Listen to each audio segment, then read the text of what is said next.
Kwa nini unasumbuliwa na changamoto za uric acid kwa muda mrefu?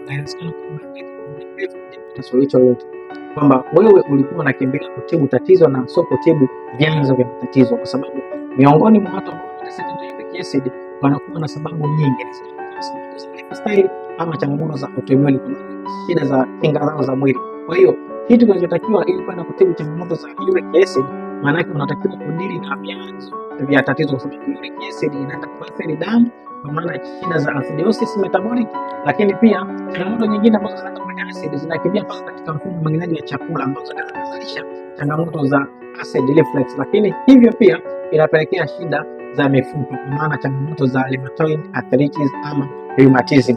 Kama wewe ni mhanga wa uric acid, kitu cha kwanza unatakiwa kupata matibabu ya tiba lishe ambayo yatadili na chanzo cha tatizo moja kwa moja na kutibu changamoto yenyewe. Chukua namba ya simu hapo chini ili kwenda kutatua changamoto za uric acid kwa kutumia supplement pekee. Karibu sana.